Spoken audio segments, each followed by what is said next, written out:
स्वागत करता हूं और आपका जो मेन ऑब्जेक्टिव है एसएससी को लेके उसको लेके डिक्टेशन हम स्टार्ट करेंगे। 3 सेट का जो हमने स्टार्टअप लिया है उसको हम एग्ज़ाम तक कंटिन्यू करेंगे। कोशिश करेंगे कि आपका कोई भी दिन मिस ना जाए, आप प्रॉपर प्रैक्टिस में बने रहे। फर्स्ट डिक्टेशन का जो टारगेट होगा, जिसका टारगेट होगा 100+ पे लेके जाना, आपको 100 की जो क्राइटेरिया होता है उसको फिलअप कर पाओ। जो डिक्टेशन बोली जाएगी वो 110 तक का फ्लक्चुएशन के साथ बोली जाएगी। स्पीड आपको बाद में बता दी जाएगी और नंबर भी आपको और सोर्स भी आपको बता दिया जाएगा। नेक्स्ट डिक्टेशन आपको 100 के आसपास रखी जाएगी और लास्ट वाली डिक्टेशन आपको 80+ पर रखी जाएगी। क्योंकि 80 पे एग्जैक्टली 80 पे डिक्टेशन नहीं आती तो आप 2 डिक्टेशन एटलीस्ट इसके लिए ले, 80 के लिए 100 वाली और 80 वाली। फ्लक्चुएशन 80 की 90 तक लेके जाई जाएगी ताकि आप जो है एग्जाम के सिनेरियो का प्रेशर फील कर पाएँ।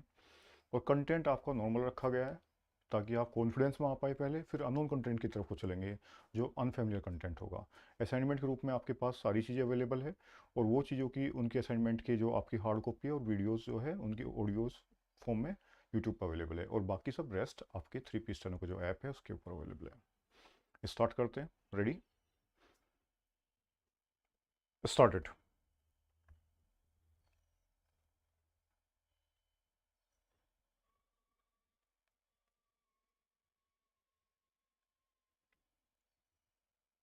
Start.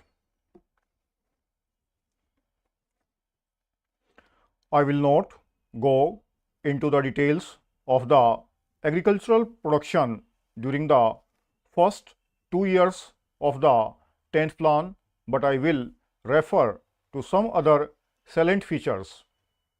The increase in agricultural production is achieved by a number of schemes, including major and medium irrigation, minor irrigation, fertilizers, and manures.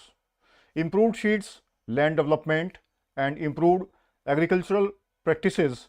It is true that so far as major and medium irrigation works are concerned, we have developed a huge potential, but we have not been able to utilize it.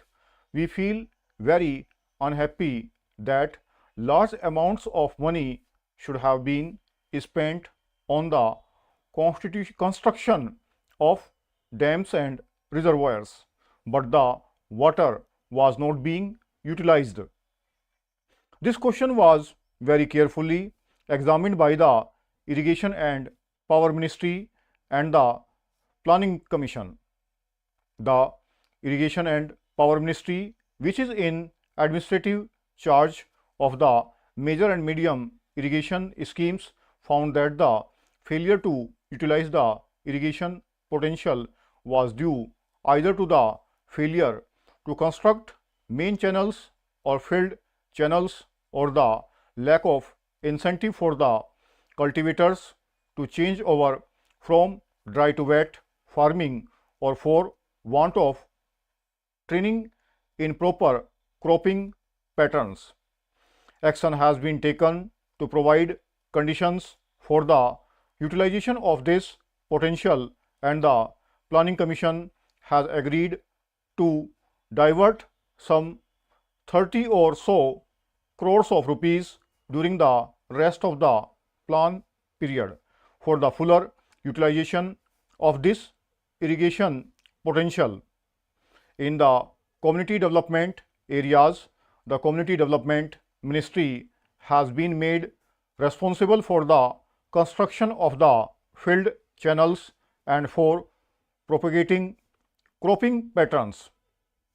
In the non-community development areas, the state governments have been charged with the responsibility for utilizing this potential.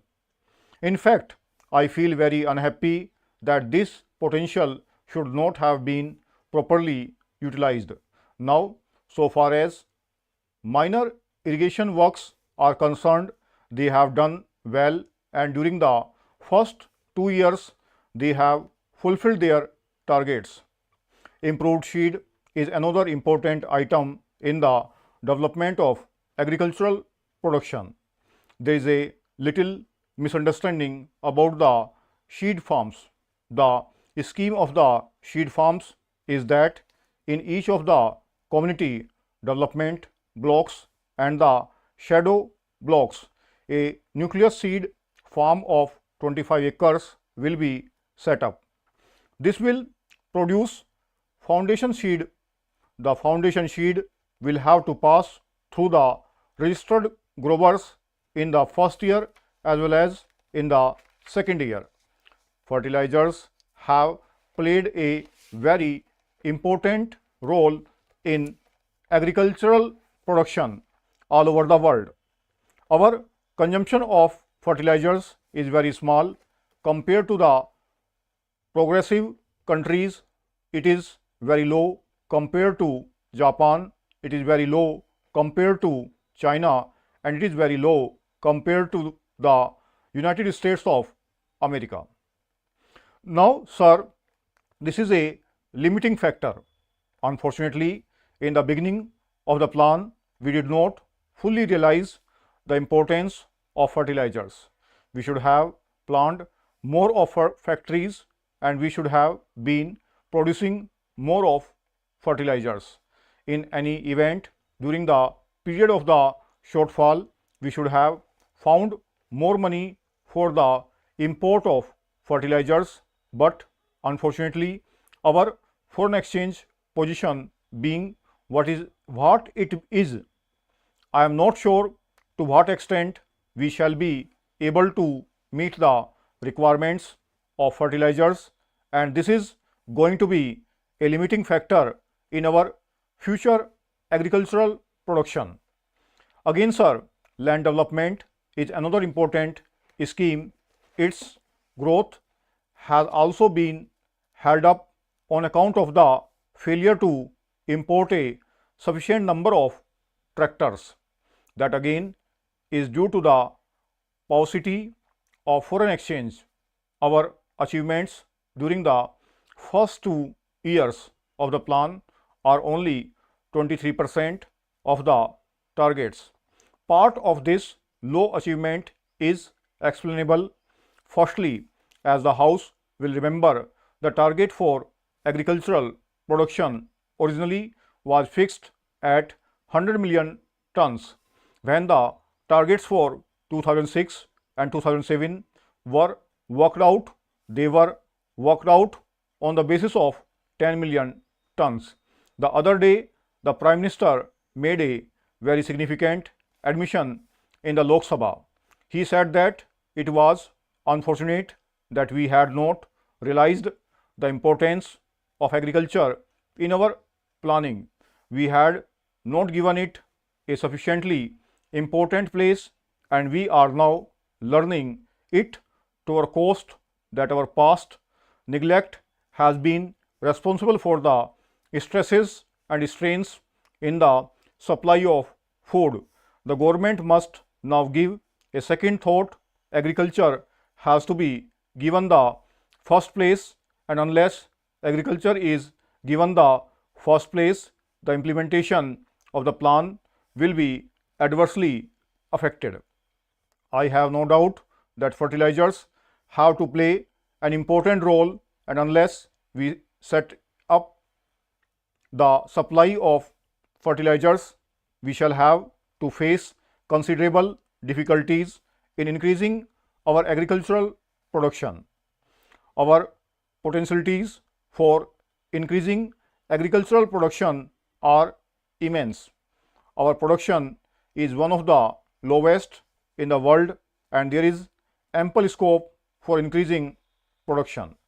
For that, we do not need the testimony of any foreigner. Our progressive farmers are producing 3 times. I shall now come to the food problem. What is the food problem? Sir, the food problem is stated in very simple terms is this: in India, even after 59 years of freedom, we are not able to supply our people with adequate quantities of food grains at reasonable prices or at prices which are within their reach. That is the food problem. It appears to be a very simple problem, but actually it is a very complicated problem and a very basic problem, in the sense that food prices constitute the core of our entire price structure, and in a capitalist society where there is freedom of enterprise, the price structure or the price system governs the development of the economy as a whole. Therefore, sir, this problem becomes the basic problem. I do not want to attempt here any analysis of how the rising food prices affect the various aspects of our economic life, but one broad fact has to be recognized, that it is due to the failure on the part of the government to tackle this food problem that so many complications have arisen, which we are finding it very difficult to resolve.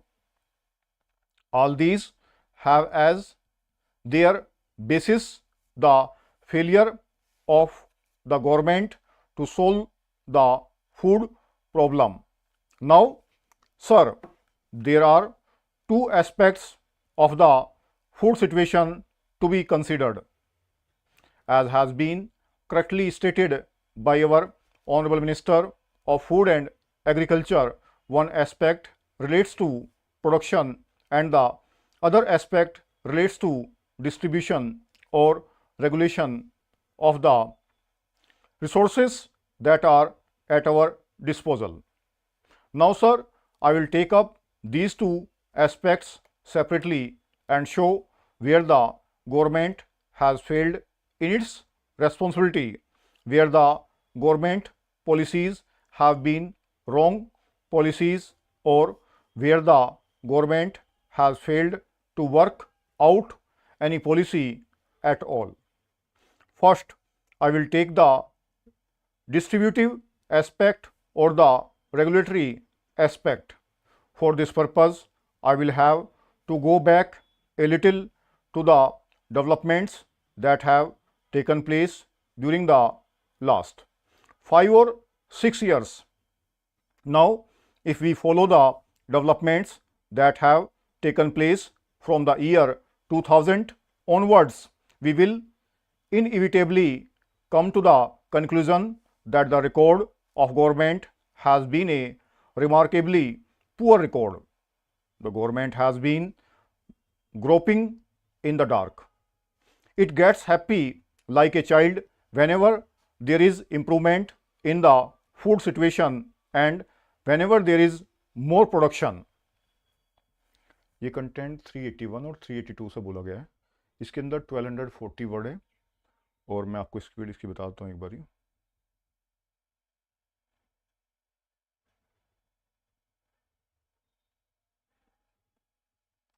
One 107 और 8 के आसपास speed है, 10 तक गई है fluctuation, 110 तक का 107 आप नोट डाउन कर सकते हो स्पीड। अगर आपने अच्छा लिखा आप इसको टाइप करेंगे, फुल स्टॉप और गैप का ध्यान रखा गया है। नेक्स्ट कंटेंट में इसी वीडियो में कंटिन्यू करूंगा ताकि आप जो है 3 डिक्टेशन में से 1 डिक्टेशन बेस्ट लिख पाओ। अगर आपको टाइप करना है तो आप पॉज करके जा सकते हो, आप आगे कंटिन्यू, ये आपको ऑनलाइन वीडियो अवेलेबल हो जाएगी सेम कंटेंट। अभी तो फिलहाल लाइव चल रहा है, ठीक है, ready.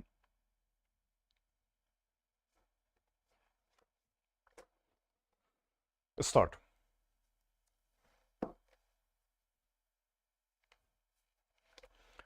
Mr. Deputy Chairman, sir, I must admit that I am not very happy regarding this particular bill. The Honorable Minister has told the House that whenever the President took the authority under Article 356 of the Constitution and whenever there was the President's proclamation, every time such a bill was brought forward before Parliament and Parliament approved that bill. It is true, but at the same time, it is also true that this kind of routine, which is now being followed from time to time, is creating a situation in which Parliament, which is given a very important function under Article 356 of the Constitution, is divesting itself of that function. In order to fully appreciate, sir, the significance of such a move, it is necessary to go into the history of this sort of powers that were conferred on Parliament by the Constitution in the past. Sir, under the Government of India Act 1935, under Section 93, some such situation was contemplated and certain provisions were made in case such a situation arose either at the center or in some of the provinces as they were called at that time. At that time, it was decided that the Governor General should have both the executive as well as the legislative power in his hands in case such a situation arose either at the center or in the provinces.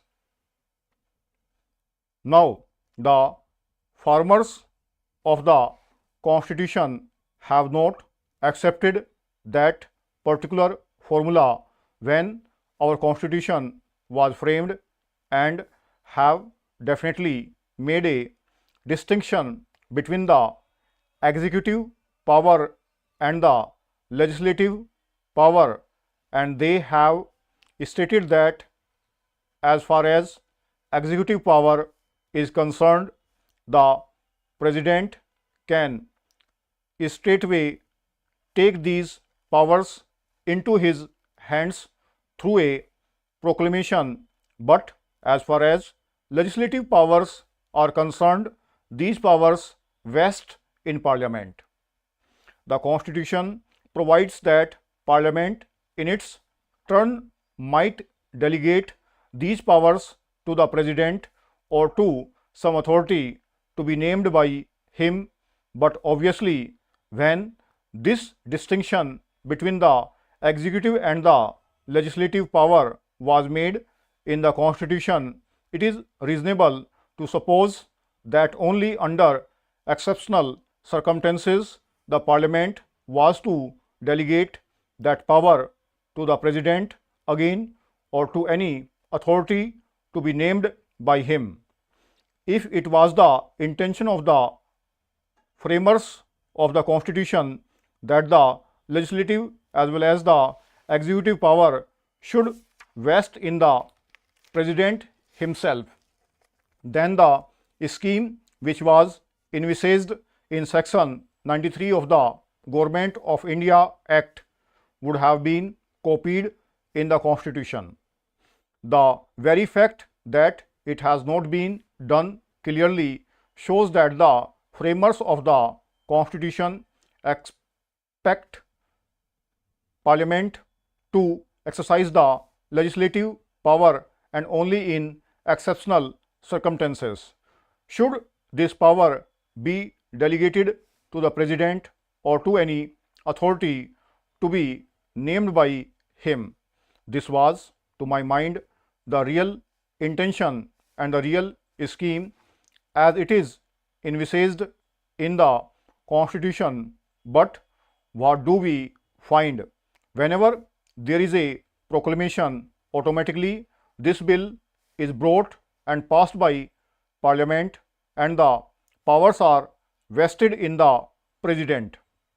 What is the necessity of the ritual to be gone through at the time of every proclamation, whereby the Parliament might divest itself of its power the moment it has got it? There seems to be no sense in this type of ritual to be gone through after every proclamation. It has been stated that this becomes necessary because of the fact that Parliament might not have sufficient time to consider the various bills, and therefore it is desirable that this power should be vested in the President. Again, I ask the same question: were not the framers of the Constitution aware of the fact that there was the function which Parliament had to perform regarding the central government, and that Parliament might not find time to look into the legislative matters of the territories, the executive power and the legislative power for which have been taken away by the center. Here again, the very fact that the constitution is passed is proof that Parliament is supposed to function as originally envisaged, and it clearly shows that the constitution expects this Parliament to find time to discharge its functions.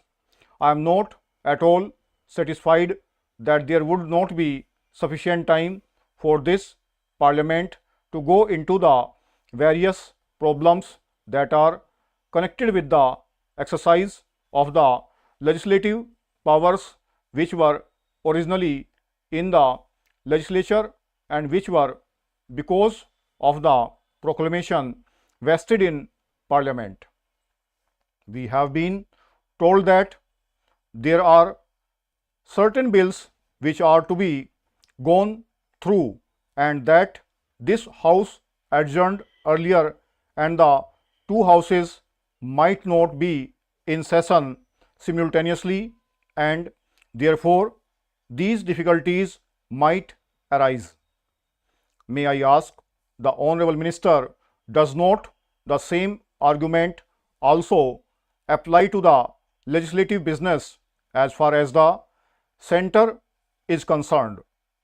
The center has to go through a large number of legislative measures. There are all sorts of bills coming up. The President's address makes a mention of labor relations, which we are happy have definitely improved in the country, and but for the short-lived partial strike of the central government employees last year, the country has seen a period of unprecedented industrial peace. It must, however, be mentioned that this industrial peace, an achievement of the country, is not based on a proper distribution of national income. It was with a view to giving the labor of the country, the working people of the country, a share in the rising national income, that the 11th plan provided for the appointment of wage boards for certain industries. It is a matter of not a little disappointment that wage boards were set up only for 3 out of the 8 industries for which they were provided during the 10th five-year plan. Labor in the country has helped a great deal in achieving the industrial progress of which the President has correctly made a mention. It is the hard work, discipline and enthusiasm of the working people which is responsible for the improvement in our economic situation, of which a mention has correctly been made. ये जो content आपको बोला गया है, ये total 1035 वर्डों के हिसाब से बोला गया है. 1035 वर्ड है इसके अंदर as per the word mention. में भी थोड़ा बहुत वेरी कर सकते हैं, कई बार कम वर्ड आ जाते हैं, तो आप का जो स्पीड है इसका वो 100 वर्ड पर मिनट का स्पीड है. 214 और 215 कंटेंट में से बोला गया है. केसी सोर्स है इसका. अगर आपने अच्छा लिखा आप टाइप करेंगे, फुल स्टॉप वगैरह का ध्यान दिया गया है, वर्ड प्रॉपर प्रोनाउंस किए गए हैं. और अगर आपको किसी वर्ड को लेकर क्लियरिटी नहीं है तो आप उसको अपने हिसाब से जो आपने बनाया है एज इट इज़ टाइप करना, क्योंकि कंटेंट ऑफ सेंस के बजाय जो आप अपनी आउटलाइंस होती है उसके ऊपर विश्वास करना स्टार्ट करेंगे. ठीक है, नेक्स्ट लिखेंगे आप. इसी वीडियो को कंटिन्यू करते हुए करता हूँ ताकि आप 80 पे भी लिख पाओ देखो, मेरा सजेशन हमेशा से ये है आपको कि आप 100 की तैयारी तब मान के चलना जब आप 110 के आसपास कंफर्टेबली लिख पाओ, और 80 की तैयारी तब मान के चलना जब आप 85 प्लस लिख पाओ। लेकिन ओवरऑल ये जो डिक्टेशंस हुई है इसमें 100 से नीचे नहीं गई है स्पीड, 100 प्लस ही स्पीड रखी गई है। फ्लक्चुएशन के साथ में इसको ओवरऑल ऑन एन एवरेज 100 की ही स्पीड मानी जाएगी। रेडी, नेक्स्ट कंटेंट लिखेंगे आप।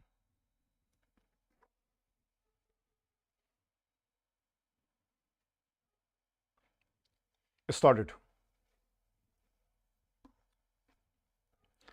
As you have already pointed out under Article 323 of the Constitution, the Union Public Service Commission submits annual reports, and these reports are laid before both the Houses of Parliament along with any memorandum, if there be any, from the government explaining their position as to why they have not accepted the particular advice of the Commission. Sir, we have so far received 3 such reports from the Commission, and I have gone through these reports. Sir, the general impression that I have gathered after going through these 3 reports is that, apart from the fact that there have been cases of non-acceptance of the Commission's advice in many important matters, there are, sir, very serious irregularities committed by the executive government in the matter of appointments to the civil posts and the civil services. If you permit me, sir, I may add that I have found that there are occasions when the government has even bypassed the Houses of Parliament in their anxiety to provide for their favorites. Sir, under Article 320 of the Constitution, as you have already pointed out, the recruitments to civil posts and the civil services are to be made by the Union Public Service Commission. There are 2 basic ideas underlying this system of recruitment to the civil services adopted in our Constitution. Firstly, we desire that all eligible persons to a particular post should be entitled to enter into a fair and free competition to get that job. Secondly, we want to avoid all elements of patronage in the matter of appointments to our civil services. You will find that under the old regulation, which has been kept in force under Article 372, there are several categories of employment and posts which have been kept away from the purview of the Union Public Service Commission. One of these categories is temporary appointments lasting for less than a year. I mentioned and maintain from a review of all these reports that the government has abused this power of temporary appointments. The government has used it as a shield to bestow all kinds of patronage. Sir, if you look at the posts, you will find that on the very face of it, they are not temporary posts, but that they are likely to continue for more than a year. Sir, appointments to such posts are made as temporary appointments merely to avoid the Union Public Service Commission. In the name of temporary and emergency appointments, I find that a large number of appointments are being made.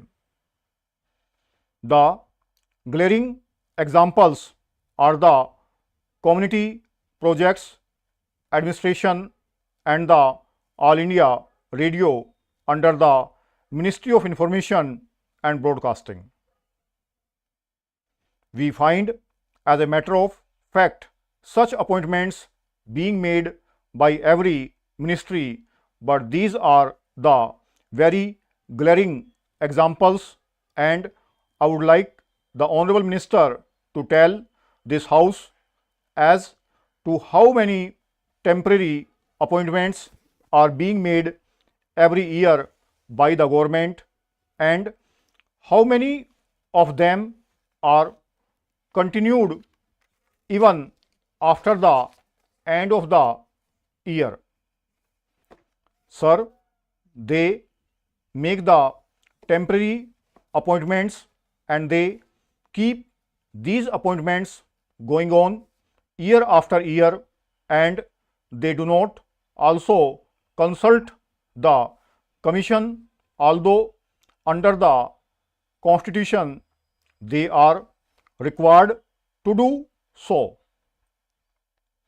Apart from bringing in an element of patronage in the civil appointments, this procedure acts very unfairly to the other candidates who compete from the open market when these temporary posts are made permanent. When the appointments are regularized by inviting applications by means of advertisements, what happens is this: we cannot prevent these temporary appointees from competing in such examinations, and these temporary appointees who have gained experience at the cost of the taxpayer compete with the candidates from the open market and do better because of the experience that they have gained. I know it from my personal knowledge that appointments in the temporary cadre are purposely made in order that a particular candidate may gain experience and do better at competitive examinations and have a better chance of getting a permanent government service. Otherwise, he could never have got such a post. Sir, not only this, but the Commission have also referred to the fact that advertisements are drafted in such a way that it may suit a particular person. On page 9 of the first report, they say advertisements for posts in the category of technical, scientific or specialized qualifications are often so drafted by ministries as to tend to restrict the recruitment to the limited circle of persons already holding the posts advertised or analogous posts. One of the main functions of the Commission is to so draft the advertisement without sacrificing the requirements of the post as to ensure a competitive selection for the post from the widest field. I have looked into the regulations and the method by which the Public Service Commission works in UK. There, the ministries merely inform the Service Commission that they want such a post to be filled with a person of such and such qualifications.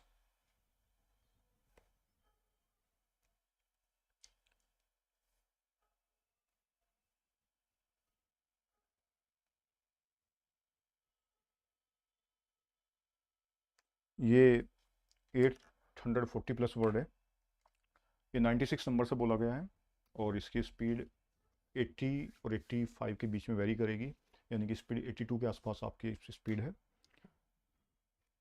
आप इसमें जो भी content अच्छा लिखे हो type करेंगे, compulsory type करना चाहिए आपको। अगर आप परफॉर्म करना चाह रहे हो आप सी ग्रेड के अंदर, डी ग्रेड के अंदर, तो आपको जाकर टाइप करके फेस करना चाहिए कि कैसा आप लिख पा रहे हो।